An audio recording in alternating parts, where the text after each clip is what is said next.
For the first time since 1969, the Sports Car Club of America's National Championship Runoffs return to one of their historic homes, Daytona.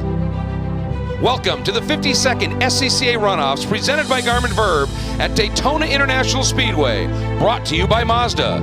The run for the medals begins now. An absolutely glorious morning at one of the most legendary racing venues in all of North America, even the world. Daytona International Speedway, host for the 2015 SCCA Runoffs presented by Garmin Verb, the run to the national championships and the gold medals for the Sports Car Club of America. Today's coverage brought to you by Mazda. I am Greg Creamer, joined by Jeff Leppard down in pit lane. Hayward Wagner back for another full day of competition. And as we start off this absolutely beautiful morning, it's a little bit deceptive out there. I'm sure Hayward will give us some input on that. It looks beautiful. It is already warm and a bit muggy. And Jeff, you know, we're the objective reporters we're supposed to be, but there's always an odd race that you look forward to, especially. A Sedan is one of them for me because this is the most closely associated class with the original glory days of Trans Am. That rule set is so similar. And Hayward, I think we're in for something special this morning. Absolutely, Greg. We've got three drivers at the front of this grid that all have shown over the years a tremendous amount of pace and competitiveness. Andy McDermott last year got so close, had that brake issue at Mazda Raceway Laguna Seca that took him off of the podium. You've got John Heinrichsey, who's already had one championship this week, and his other championship run ended in grid, so he definitely has something to go after. But Tom Slow right now is the one that everyone's watching, your pole sitter in American Sedan. Yeah, the irony with that last name to be as fast as he is and always has been. And he is a national champion, won in 2009 at Road America in this category. But the other two guys that Hayward was talking about, Jeff, between them now, by my count, 19 gold medals. Heinrichsey getting his 13th yesterday, Andy McDermott 6. Heinrichsey's has been in a variety of classes. Andy McDermott, he's an A Sedan man, and he has won them all 6 of them in this class. Yeah, this class here is one of the favorites. You got carbureted V8 push rods. You got the brand new fuel-injected cars with the 3 of those, and they're going to be quick around Daytona Speedway. No doubt about it. And speaking of quick, we have a treat for you, folks. The guy who qualified second and is one of the perennial front runners in this category is going to give you a tour of this marvelous facility in his big, powerful, WUMA-driven V8. This is our Garmin Verb Fast Lap on board with Andy McDermott. You see him come down through the tri-oval into the braking zone here, and you just listen to that monster V8 down through the gears, banging it down here into turn number 1, come around the outside of the Mustang here, and you really see the good as close as these guys get. They'll be touching, they'll be rubbing, they'll be drafting. This track was a little wet when Andy got his track lap here on the Garmin Verb Fast Lap, but still, you can really get a sense of the speed these guys will be carrying. 182 miles an hour in the speed trap on some of these cars in a Sedan. And like the original Trans Am, these cars start as a production-based car. There's some significant modifications you can do, but it is not a built-from-the-ground-up, purpose-built race car, and that's what the original Trans Am was. Truly a case of buy it at the showroom and go race it and show what it can do. And this lap here now into what they call the West Horseshoe. And then this key run up here now, Jeff. This turn 6 might be one of the most important on the track. It really is, especially for these cars, because they have all that power, all that torque. You want to get it rotated, just barely touch that curb here. And there's a little bit, you see him get a little bit loose there. You can go all the way to that gator strip on the outside. Big transition there, get up on this banking. They'll see him go high, then he'll bring it back down to decrease that radius of that corner. But getting that spool up, getting it going, getting the RPMs up, because they'll be hitting the second longest straightaway on this oval coming into our bus stop chicane. Just past that second blinking light down there, you'll hit hard on the brakes. You might drop a gear or two. You'll turn left there. You see them all over the brakes and the nose of that WeatherTech Mustang dipping left over the curb, right over this curb here, right onto the edge, maybe picking up a little bit of gravel there. Eat every bit of that curb you can. Come back into turn number 3, and it is on. You'll see that acceleration. Look at that, 95, 100 miles an hour, 110. Just that quick. He's climbing through the speed. You see him shift again. 110, 115, 120 as you see the speed climbing. It's amazing how fast it can go here as you get down to the straightaway into the tri-oval. Just look for that top speed there, 140, 150. It's amazing as fast as these cars can go.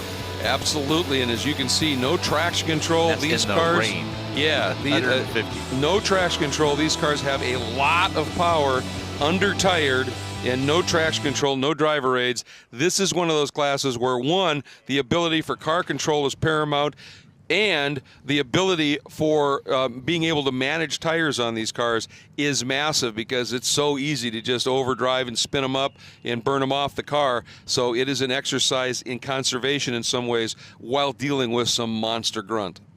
When you talk about that, I've also got to think, Greg, this is more of a, you talk about engineering on the form of the cars and engineering we saw in the F500 with all the aero and CF dynamics of doing the body. Right. This is an old school engineering here. This is setting the floats on the carburetor. This is adjusting the jetting for the car sitting on the dyno. This is old school engineering at its best, and I think all those garage mechanics and guys growing up drag racing, doing V8 racing, these are the guys who are going to shine, because this is the great old school.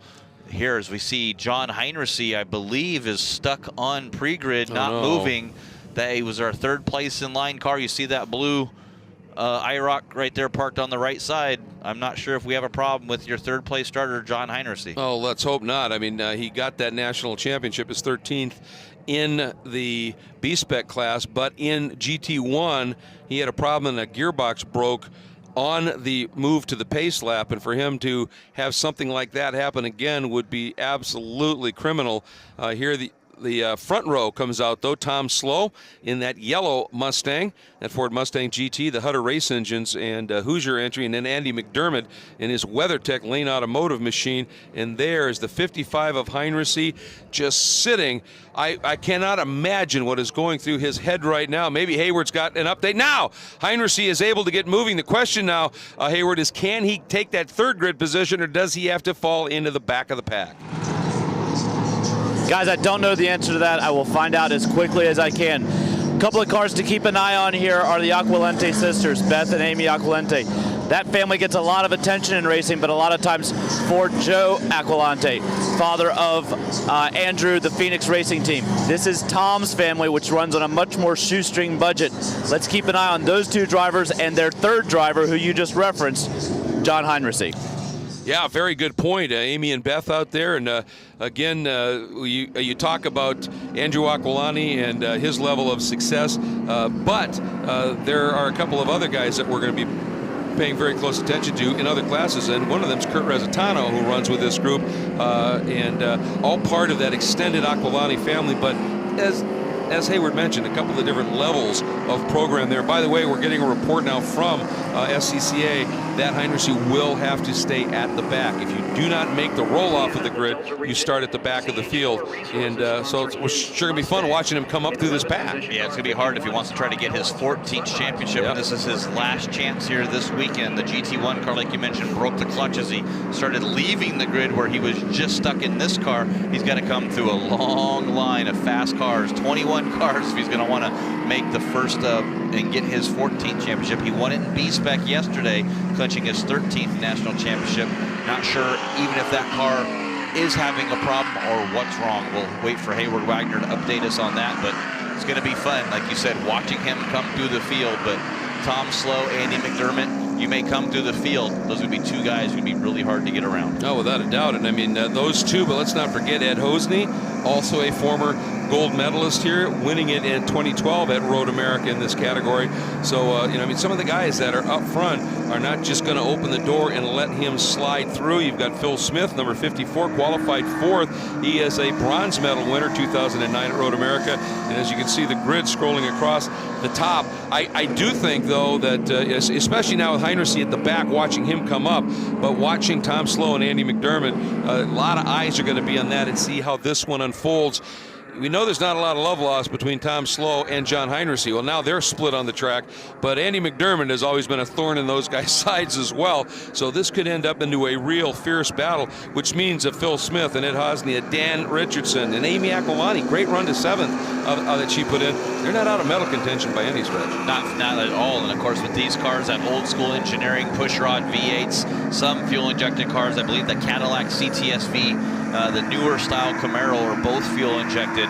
But these are 2 pace laps for these cars, so we're not going green this time by. They're going to get some extra heat in those tires here. It's an early morning. These cars are heavier, and with the bankings here and not used to doing that, we'll get the 2 pace laps. But I guess we got a new update from Hayward Wagner down on pit lane.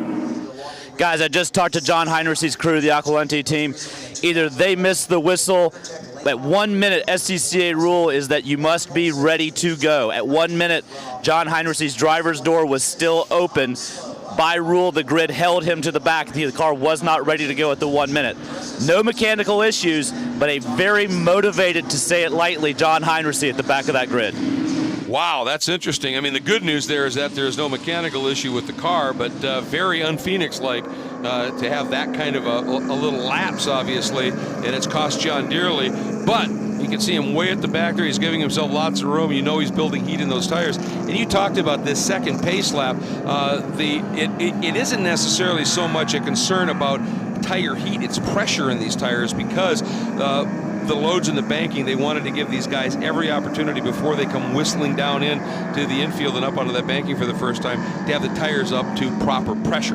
Yeah, you saw that. We had that with the heavier cars in the GT1 class. They also did that in GT2, and we'll see it later today in the T1 and the T2 classes as well. It's more of a safety thing. When you're doing 150 miles an hour like we saw on our Garmin Verb fast lap with Andy McDermott in the rain, and you're doing 180 miles an hour in the dry like these guys will be doing, obviously that was qualifying trim. Still, we just want that extra little bit of safety just to make sure they're still going to get their full 14 laps or 40 minutes, whichever comes first. And one of the things you look at here, you take a look at those top 2 cars of Sloan McDermott, the Ford Mustang GTs, the new body style on that, slipperier than the old body style was, but these Pontiacs are very, very slippery by comparison. And, Heinrich, obviously, he's going to be able to get some great drafts. That car is going to be slippery. It's going to be interesting to see how quick he can work his way up through the field. You take a look, the pole time by Tom Slow is a 2-minute 1.7. Andy McDermott next up at a 2:02.5. Then it was a 2:02.9 by Heinrich. Then you get into the 2:03s and 2:04s. So those 3 were clearly a bit quicker than everybody else. And Heinrich is a guy, so much experience, understands, he's got to do this fast. It's only 14 laps, but you've got the pace. You do have the pace, but I think what he's going to do is we'll see him rush through the field really quickly because of that time differential. Yep. Then once he starts getting into the top 5, top 6, he'll probably stall out for a little while, and I believe the only way he's going to have a chance to go battle with these leaders is if we get a full course yellow for him to close that gap back down. I don't expect John Heinrich to clinch his 14th championship. Yeah, he's going to need help, as they say, and this is going to be interesting. Now you can see he's slow now as they come up, and one of the things in this class, Jeff, because of the level of performance and the limited prep and modifications you can get, we've seen mechanical issues, things happen. I mean, you just go back to what happened with McDermott last year with that brake rotor that blew up and turned his day into a bit of a nightmare, and John Heinrich launched a motor early in the going. Things happen in this class, and that's why we hold the races, as they say, and we have one of the best of the runoff selection about to come green. It really is, and there's that led by that brand new Mazda MX-5 pace car,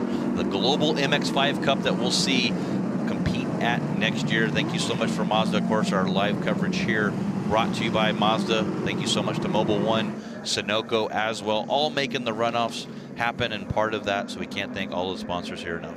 Yep, it's a partnership-driven project to be able to cover every one of these national championship races live on the web and then have the shows available later as well. And a Sedan about to go for it. The pace car is in.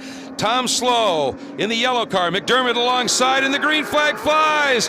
And it is Slow easing into the lead. McDermott tucks right down behind him. Now coming up, Phil Smith in that machine, that black car right there is actually that, I think, is the number 13 of Ed Hosney. Yeah, great start by Hosney. It qualified 5th, and with Heinrich missing the grid, and Slow a little wide, but Hosney completely sideways. You can see he went for the trigger to try and take advantage of Slow running wide, but the back end stepped out, and now McDermott going to try and squeeze it down the inside of Hosney into the international hairpin. He does. I think McDermott was pushing him a little bit on that back bumper, too, to get him loose a little bit first, but now solidly into second place. place is McDermott as they come down here into the kink. I don't think you'll see any flashes of brake lights from our leaders here as coming down through that at 120 miles an hour. McDermott completely sideways through the kink. Yep, car control, man. That's what you get to see here. As I said, a lot of horsepower, under-tired, no question about it. Settling into fourth where he qualified. That blue Camaro of Phillip Smith, that's the Ron Sutton and Ilmore PRS machine. And he is right now going after Ed Hosney. And Hosney in that Lasco Ford Mustang. A little bit older body style in the Mustang, but Ed gives that thing a great wheel every time he climbs behind it. McDermott got a better run out of turn number 6, tried to tuck up underneath Tom Slow, wasn't able to get there, just decided to tuck back in and get a draft. The two Mustangs starting to pull away a little bit from the older Fox body Mustang of Ed Hosney. Well, and I would think at this point the smart thing for Slow and McDermott would be to just do that. Just draft with each other, try and break those guys behind. They know Heinrich's way back. Just try and build that bit of a margin before they actually decide to go and start racing. But I'm not sure that suits either of these guys' mentality. They both just drop the hammer and love to race, and they're going to go after it big time. Both of these cars are carbureted versions of that V8. This is not the fuel-injected motors that these cars came with, so these cars are heavily modified. The suspensions are completely open on these cars. You'll see tubular control arms, coilovers, adjustable reservoirs. As Ed Hosney's tucking in behind McDermott now, starting to pressure. It's a 3-car battle for second place. Boy, Tom Slow has got some motor, doesn't he? But now into the braking zone, Andy McDermott going to try and swing up around the outside. And you can see the difference there. McDermott was in the clutches of Hosney down into as they hit the start-finish line and is all over the back of Slow and makes up a ton of ground on Hosney under braking. Andy McDermott, now look at this move. He swings to the outside.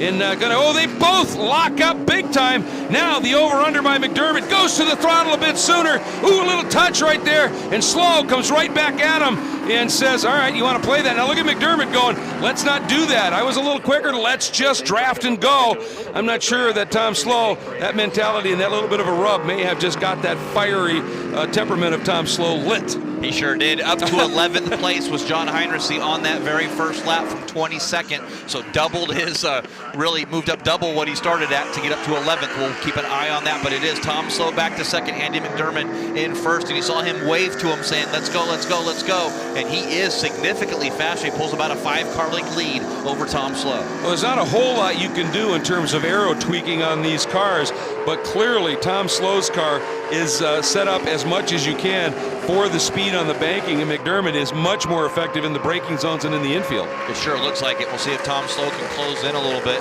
on this oval. Waiting to see what the trap speeds are. Just on the first lap, they're up to the highest one at 165 miles an hour.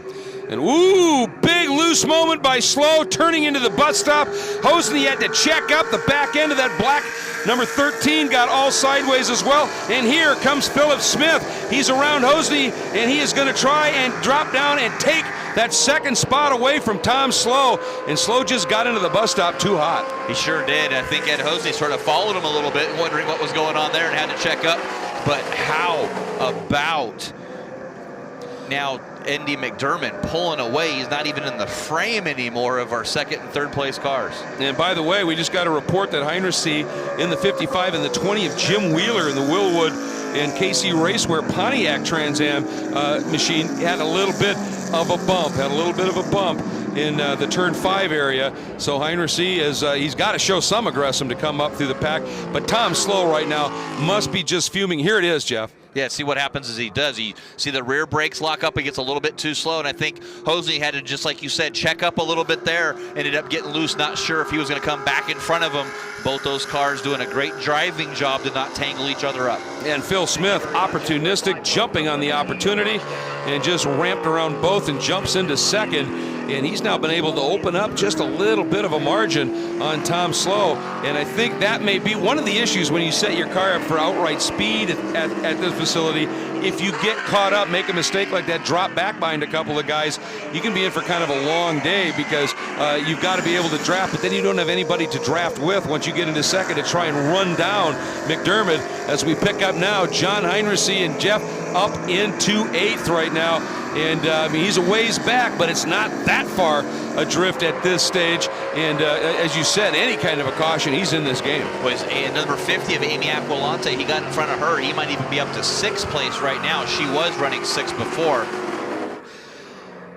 And the Andy McDermott has the fast lap right now. Second quick lap, John Heinrichsey. Yeah, he's on a flyer now. 167.803 miles an hour by Ed Hosney and Daniel Richardson, the exact same top speeds as they were doing that here. As it goes purple for the speeds on those 2 times. They are on a flyer. Up to 6th place is John Heinrichsey. That's an identical top speed, isn't it? How rare do you see that? To the thousands for those guys right now.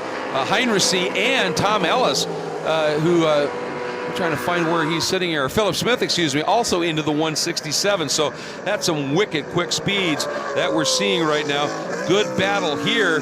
Those 3 cars working through the tri-oval, and here comes Heinrichsey closing up. So that was Aquilani and Ellis, and now I think, yep, that is exactly it. Heinrichsey has moved up yet another spot in this charge. He's up to 6th, Jeff. Yeah, Tom Slow falling back. He's back into 5th place now as Ed Hosney and Daniel Richardson has gotten around him. Not sure if the handling has fallen off or he's got a problem with Tom Slow. You see him sort of shaking the car there down into that braking zone. Perhaps overheated those brakes this time in there. Well, we saw when he had that moment in the bus stop, it was that inside the left rear that locked up and just got the car just to start swinging around a little bit. And, you know, there was that little bump that he and Andy had, and then he went and just gave Andy a hard tap again. I think just to let Andy know he wasn't real pleased with it, and I wonder if that maybe knocked the toe out or something. It could have been right there on that tire. They did make some pretty heavy side-to-side contact. Got a lot of debris there on that front splitter. I don't believe there's any air ducts there. There might be some that goes to the brake, so he may have lost his brake cooling as well on the front of that Mustang. So looks like he is struggling here at a 2:07. His best lap, when your leader, his best lap was a 2:03 the time before that. Yeah, that's not what he wants to see here. I mean, his best lap was a 2:05, but he's nowhere near that, as you point out.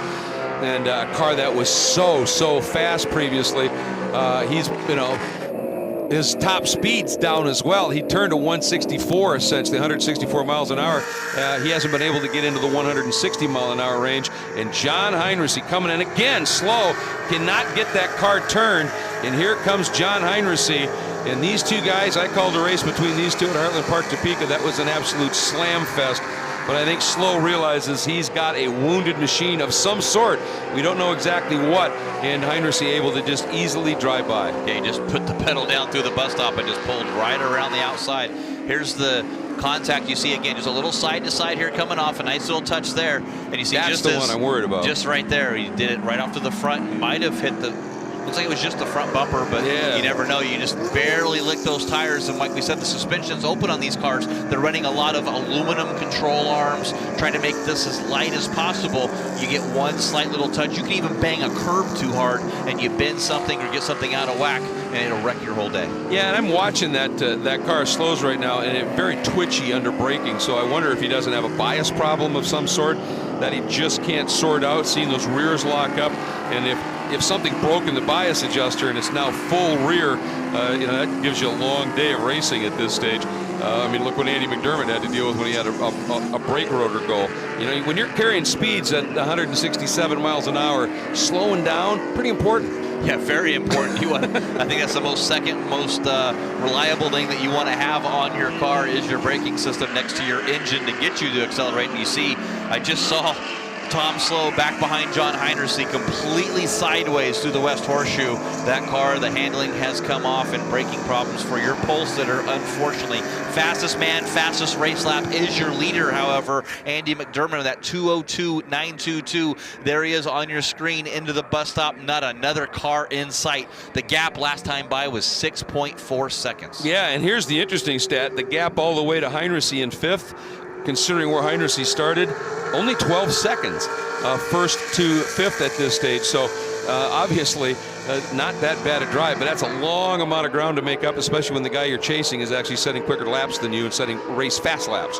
2.1 seconds quicker the last time by for Heinrichsey versus McDermott. Now that Heinrichsey has sort of fallen into that 5th place, trying to run down Daniel Richardson, we'll see if Heinrichsey can start getting some fast race laps here and close that gap. I just don't think he can do it without somebody else having a problem or getting a full course yellow. And we're coming up now, just completing lap 5. And love the sound, man, on those downshift, the blips. WUMA, as we love to call it for this class. And Andy McDermott, when he gets a lead like this, but we saw that at Mazda Raceway last year. He had that big lead and then had that issue on the car. But when he gets a lead like this, he's pretty difficult to track down unless there's some sort of an issue here. And right now, Hayward, Andy McDermott has himself a tremendous run going. He does indeed. Just spoke with Tom Slow's crew. The report is that that car is down a cylinder, and the handling issues that you're seeing are Tom just trying to wring the car's neck hard enough to keep up with everybody else. So the car balance-wise is fine. He's just driving it as hard as he possibly can down one cylinder.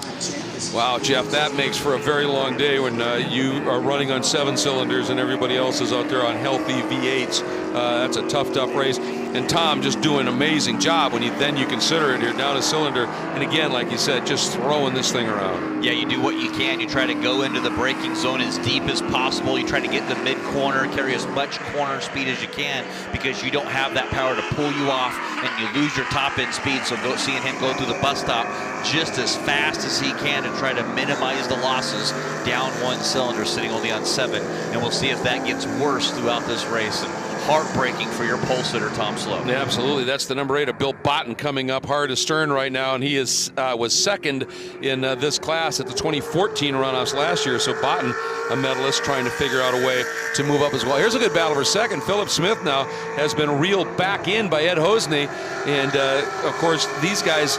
Phillip got that lead when Hosney had to check up behind Slow, got all squirrely, and Phillip just drove by him. So this is going to be a pretty entertaining battle here for second in the silver medal.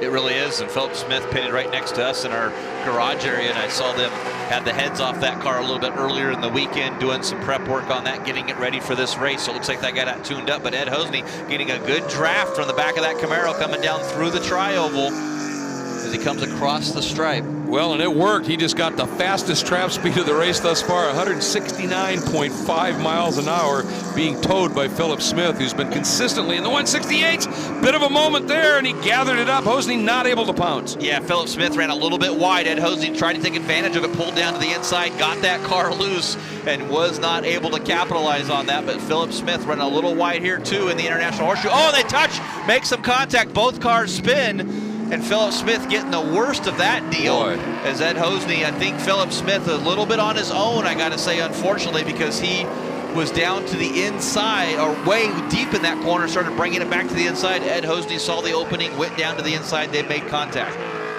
Yeah, it was, I mean, the spin didn't happen from contact. That contact happened as a result of the spin. Here's another look, Jeff. Yeah, he starts bringing it down, and then right when he's there, Ed Hosney saw the opening, stuck his nose in there, and they made contact and spun. So I'm not sure whose fault that was.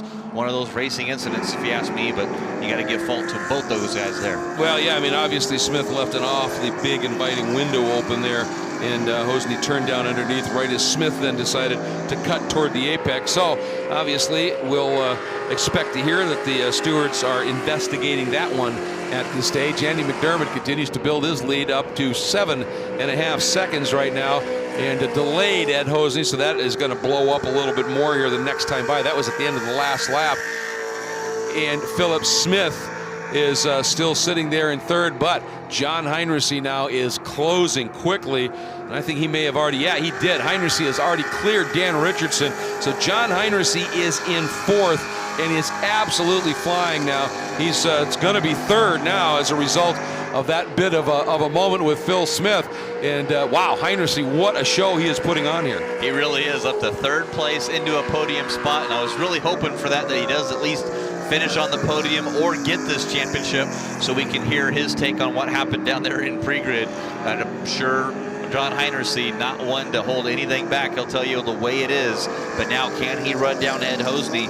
I don't think he can get Andy McDermott, as he's still lapping 2 seconds quicker than your third place car here at a 2:03.631 last time by. And I got to think a little bit, Greg. I would be on the radio with Andy McDermott. As there you see Heinrichsey pushing it so far, drops those wheels off. Maybe it's time to start going in some conservation mode a little bit for Andy McDermott here.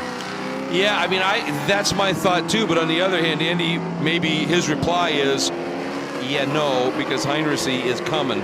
And I know what this guy can do. And if we get a caution and the like, I need to, obviously a caution, it all goes away. But if there's no caution, having as big a margin as you can, but saving a little something, I think you're absolutely right. And I think we might see McDermott start to back it off a little bit. I mean, he's got a 2:02.9 as his fast lap, and last time a 2:03.6, still quicker than anybody on the track. We'll see what happens when we come back from a break. So we're going to step away for just a moment here from the SCCA Runoffs, presented by Garmin Verb. The 2015 SCCA National Championship Runoffs, presented by Garmin Verb, is being brought to you by Mazda. Mazda, driving matters. 16 wide eyes. Driver's license, took 2 tries, bought a Roadster secondhand. Playing parties with the band, loaded up, off to state. Hijinks, tailgates, starter, midsize. Family cruising. Now in the garage, something new reminds you of when you were you. It's time to face facts. You're a gearhead. You wish the freeway on-ramp was your personal racetrack. Well, buckle up, buddy, because the Sports Car Club of America wants you. With 40,000 members and events across the country, the SCCA has all the excitement you can handle. Dance the blacktop two-step with SCCA Solo. Get down and dirty with SCCA Rallycross. Or go wheel-to-wheel with SCCA Club Racing. Hit the track with the SCCA, where America's best drivers race. Welcome back to Daytona International Speedway. There is John Heinrichsey as he has worked his way from dead last in the field after qualifying third, but being held on the pre-grid. Now making his charge, has worked his way to third and is some 4 seconds adrift of Ed Hosney in second. And with that, let's check in with Hayward Wagner. Guys, Heinrichsey's crew feels confident that he can get into the second spot, needs a caution to get into the first, to be able to compete with McDermott for the first spot. Andy McDermott famously does not use a radio during these races, so any strategy calls that's being made in that car, being made by Andy on his own. So keep an eye on him if he gets Heinrichsey in the mirrors and see if he turns the wick up. Well, and you're absolutely right. Generally the strategy for Andy McDermott is there's that switch that's an on and off for the throttle, and you flip it to on and you just hang on and drive the thing. That's how it works. And for Ed Hosney, he has responded to Heinrichsey's attack in that last lap. Heinrichsey turned a 2:05.9, Ed turned a 2:04.9 and picked the second back up. Yeah, it's going to be hard if he's going to try to run them down. He doesn't have a draft. There's no partner there, so there's no advantage there. He has to do it on raw speed. We know he has the raw talent. You don't become a 13-time champion. There's a big mix-up here between the number 9, number 65, and I didn't catch the number who that was, Mark Wheaton and Andrew Wilkin. They get tangled up down here in the Horseshoe, and if both those cars can't get underway anymore, as we see Andrew Wilkin getting going, but it looks like both cars are going to be able to continue. And it's interesting, Dorsey Schrader, and chatting with him, who's done a lot of laps around this track, obviously, he said, you look at a map. Well, first let's take another look at what happened here. Yeah, coming down, there's that yellow Camaro, and you see Wilkin just goes right to the inside. No fault of Wheaton at all. Just was in the wrong place at the wrong time, locked the brakes up, made some contact, and unfortunately really ruined the day for both of those drivers. I'd say Andrew was a tad optimistic with that. Just a little bit, I would believe. So I think it was Kelly Lubosch doing that number 2 yellow Camaro. Yeah, now the interesting thing I was saying about Dorsey Schrader, he said, you look at a track map and you even go out and just kind of look at this International Horseshoe, it looks pretty simple. He said it is one of the most diabolically tricky pieces of pavement that you can imagine racing on, and it does that. It's inviting. Calvin Fish recently referred to a corner as it's like a sucker pin in golf. It looks so easy to drive to it, and you try and do that, and suddenly you're off in the trap behind it, kind of a move. Same kind of a deal. It really is. I think I did my 3rd race here, and I got on the radio and I made everybody laugh. I said, hey, look, I finally got the International Horseshoe right. It was just that, and that was the only lap. went to the next lap, and I went, whoop, so much for that. Yeah, it's that tricky, no question about it. But Heinrichsey is back at it and giving it some serious well. He and Hosney that time turning virtually identical laps, but again, a half-second quicker than both of them. Andy McDermott, that margin now for McDermott back to Hosney in second is 13.5 seconds last time by, and Hosney still has the better part of 2.5 seconds at least back to John Heinrichsey, and they're both lapping a little bit quicker now than Phil Smith in fourth and Dan Richardson in fifth. Looking back at Amy Aquilante, she's in 6th place. Bill Batten in 7th. Tom Slow still doing a good job down a cylinder. Your pole sitter, he's back in 8th. Tom Ellis in 9th, and Scott Sanda in the 10th, completing your top 10 in AS. And here is, it looks like, kind of recovering there as Hosney into some lap traffic there, getting around the number 73. Yeah. Chris Qualls from the San Francisco region. And we've got a battle shaping up for the 5th spot right now as Amy Aquilani has just run a couple of laps quicker than Dan Richardson. And last time through, she was within a second of Dan Richardson. Here's a look at the number 20, and that car is clearly showing a bit of damage. That's Jim Wheeler. Big loose moment there as well. And that was the car that Heinrichsey had that little side-to-side with. That was reported around the corner net here. And here we go. Heinrichsey coming up on the back now on Ed Hosney. This is for second. Down into the braking zone, and Hosney floats it way, way wide, Jeff. Yeah, and I'm not sure if Hosney got stuck up there by Christopher Qualls or not, because he last lap time was a 2:07.6. Heinrichsey off into the dirt, back over there trying to get this pass made. Hosney locks the front tires up. This is a Sedan racing the way it should be. Absolutely, using every inch of the track, plus a little bit of grass and dirt. Absolutely side by side. Heinrichsey, is he going to sweep the outside through the kink? Yeah. As a matter of fact, he cleared Hosney by the time he got there. So now Heinrichsey dead last up into second. What a drive by the 13-time national champion. And a little bit different make of car when he did clinch that 13th national championship running that Chevy Sonic B-Spec car.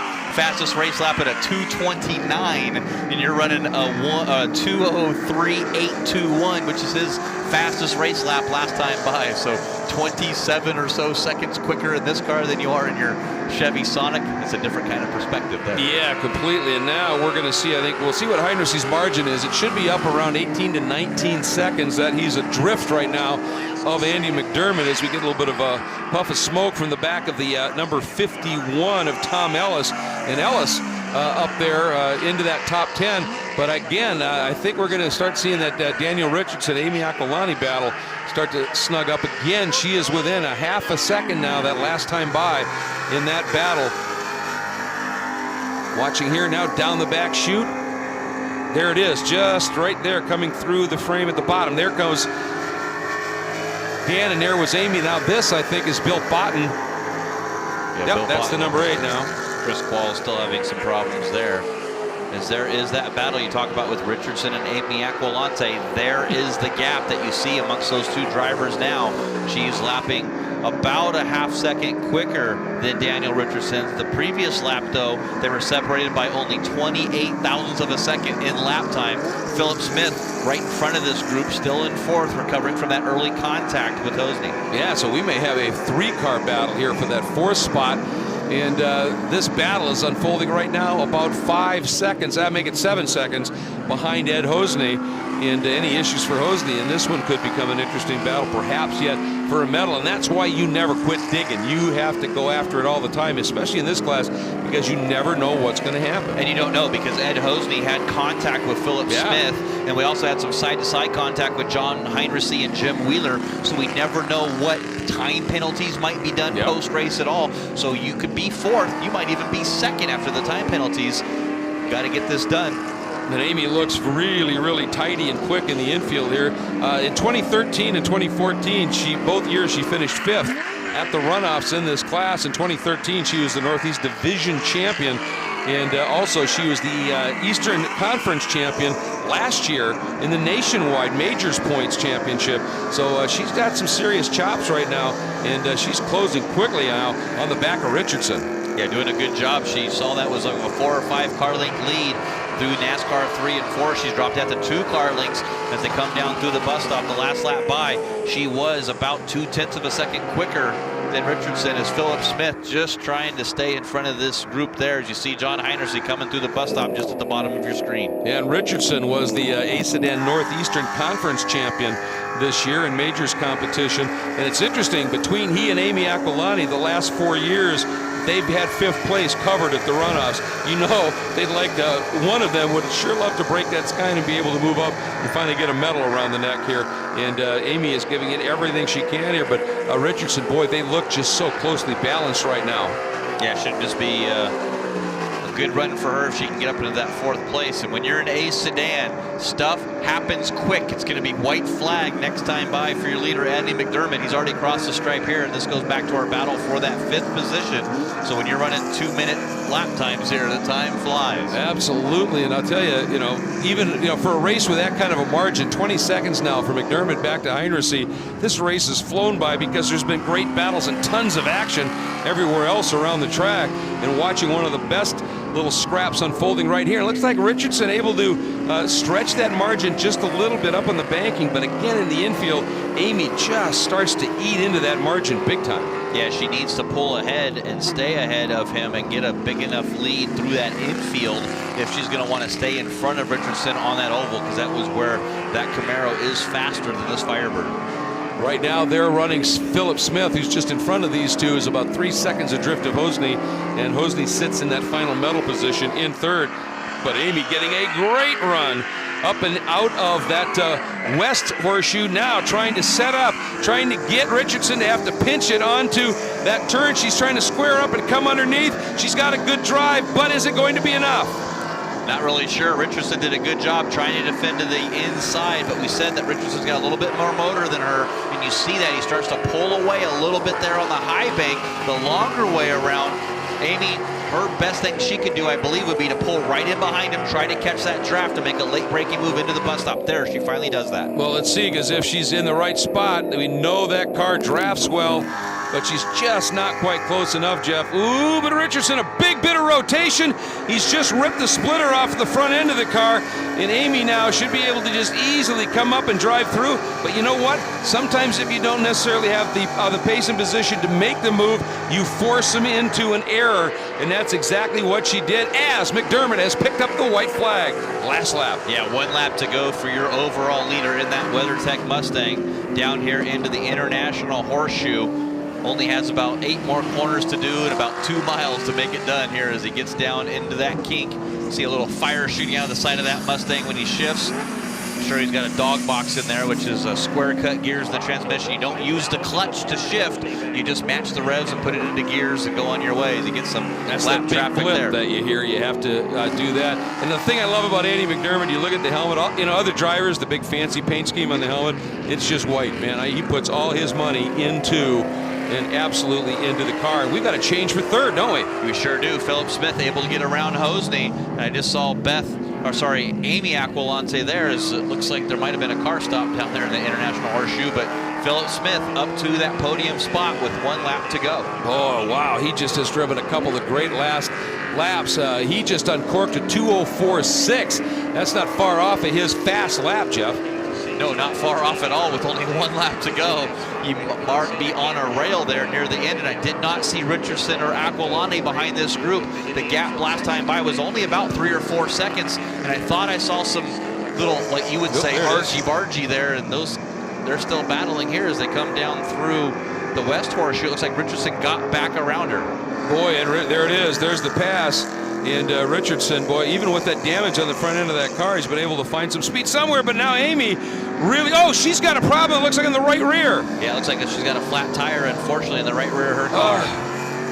Well, I wonder if she maybe went through some debris, may even have been from Richardson's off there. And Amy Aquilani, oh, what a shame, what a drive she had put in, hounded Richardson into a mistake, and not happening as Andy McDermott comes through and picks up the checkered flag, winning his 7th A Sedan National Championship, and we're still waiting for 2nd to come by. That was the size of Andy's margin in this one, and who knows now what John Heinersey, what the story would have been here had both Slow and Heinersey stayed in it, but that's why we hold on and have these races, and there's McDermott coming through and picking up that checkered flag. The final margin of victory, 20 8.5 seconds. McDermott back to Heinrichsey. And McDermott fast lap of the race at a 2:02.9. Heinrichsey's best lap at 2:03.8. But the tail of the tape was that McDermott was every lap a little bit quicker than everyone else in the field. He was relentless in his speed. Yeah, did a good job really just controlling that. Once he got right around Tom Slow, he knew that he needed to get that done early and just pulled away. I gotta think that even if Heinrichsey was in his original starting place, every lap this race, Andy McDermott was faster than Heinrichsey. I don't think John would have had anything for McDermott. I think John finished in second, and that's where he would have been. Yeah, I mean, John needed obviously Tom Slow and Andy to get into one of those real slam bang battles and just be in it here. But you know, and I think Andy would say, you know what, after what happened last year, I'm going to take this. Having both of my competitors have little issues, giving me a run like this, I maybe should have, could have won it last year, except for a blown up brake rotor on the car. This year, absolute perfection from the drop of that green flag. That little touch, obviously, was slow, but clearly didn't damage either of them. And Andy, boy, I'll tell you, what a run. Yeah, you see that little bit of donut there on the door, and that's all that happened. That's just rubbing, that's racing, that's V8s here at Daytona International Speedway, the way that it should be. But like you said at the beginning of our show, 7-time champion now, all in this A sedan class. Well, and you're going to see why, too. When he gets out of the car, if you've never seen Andy McDermott, when he gets out of the car for the interview with Hayward, he crawls out, and you look at that build, and you look at when he peels that helmet off, that just screams A sedan. That screams Wooma. That screams just manhandling a bunch of horsepower. And Andy does it arguably better than anyone else. I can't wait for it to come around. John Heinrichsey, what a drive. Again, getting his 13th national championship in Friday's competition, and another medal to add to a huge collection that he's got building. And for Phillip Smith, that was a great run to third. He got into that late race dice with Ed Hosney and was able to hang on and bring it home with that medal, Jeff. He able to recover, had some contact with Hosney, so we're still not sure how that's going to end up with Hosney. Yeah. The one I feel sorry for has got to be Amy Aquilante, just with that flat tire. I thought I saw some contact being made there with, he needs to come down and get an interview there with Hayward. I think the crew will tell him to keep going, but got to get all the cars you see coming to make their hardship lap here. Yep. The Formula cars rolling off. Mazda, you see Eric Prill there doing a hardship lap. Those are for a lap around. If you have a technical problem or something going on with your car yesterday, you can make one lap of the event to kind of make sure everything's okay before you do your race time. But we got to get Andy McDermott down to our pits there. I think somebody needs to wave him there. Yeah, I think the crew's trying to get him over there now. By the way, let's give a shout out to Tom Slow. Down a cylinder up against some awfully stout competition. Still able to bring it home in a 7th spot. So a pretty good run for Tom Slow, especially when you consider those conditions. And we all know what Tom's capable of in terms of speed. So a fantastic run. And I wonder, I mean, that crew for Andy, he stopped and they're looking at some stuff in the car. And there's a crew member that already crawled on board. I think they're anticipating that victory lap with the checkered flag.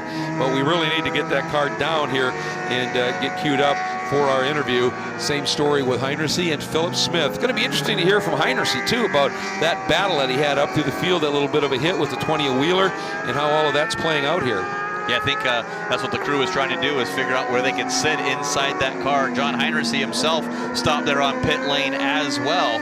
So trying to get a water bottle over there to John. You see they're throwing bottles there, but we do need to get all of our podium finishers down there. But I think everybody's just tired. These cars, that big V8, you're going fast here. It's humid, it's hot. I think some of these guys just needed to get some water as quickly as they could. I think so, and you could see some smoke now from that yellow, number 156 at Tom Slow down that cylinder.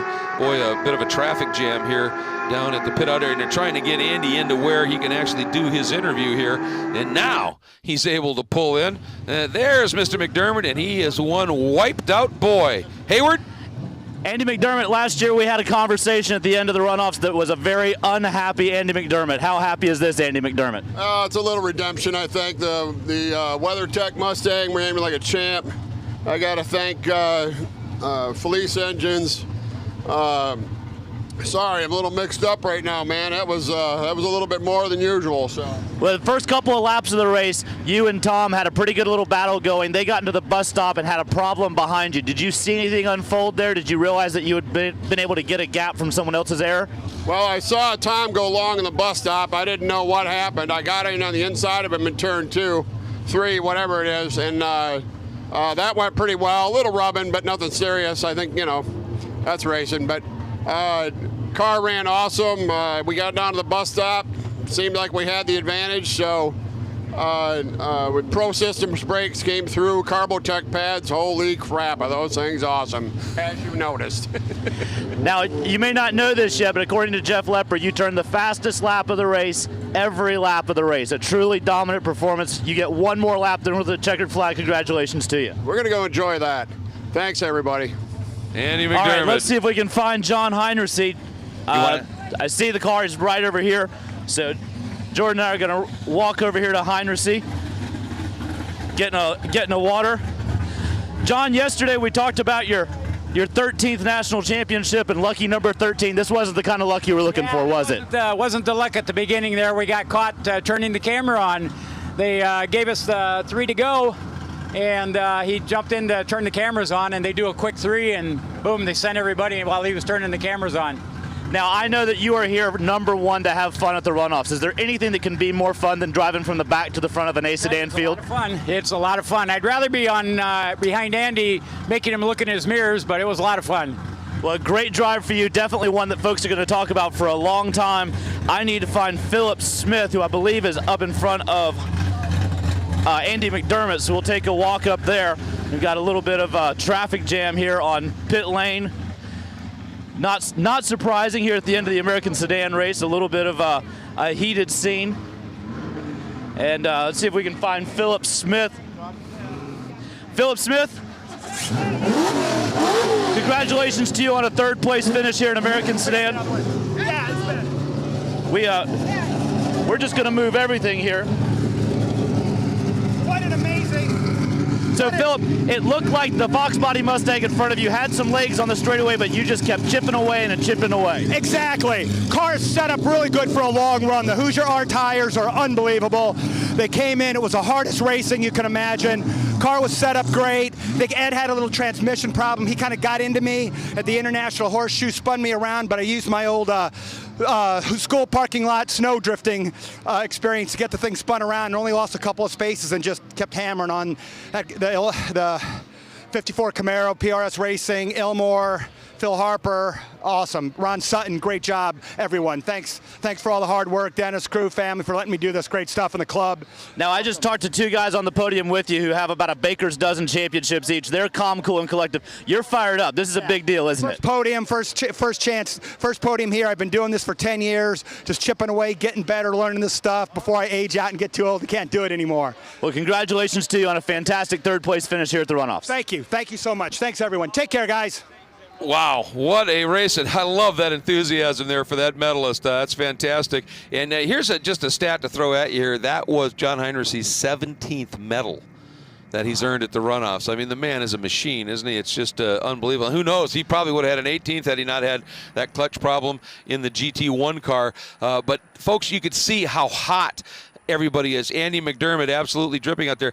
That's the humidity. This is early morning. It's that thick here still as we take a look at the results. Again, Ed Hosney and Bill Botten, give him a shout here. A good run when other people had some problems, fought his way back up into 5th. Richardson slow down a cylinder. Scott Sanda, Beth Aquilani, and Amy Aquilani maybe, was in with a shout at a medal here until she had that obvious mechanical issue. Looked like you said maybe a flat right rear. Yeah, I got to think that Richardson and her got together. I thought I saw some just as a glimpse there in the International Horseshoe on her cameras and had that tire go down as it looks like McDermott's waiting to get his flag lap. We did see an ambulance down there, so hopefully all the drivers are okay. It was hot.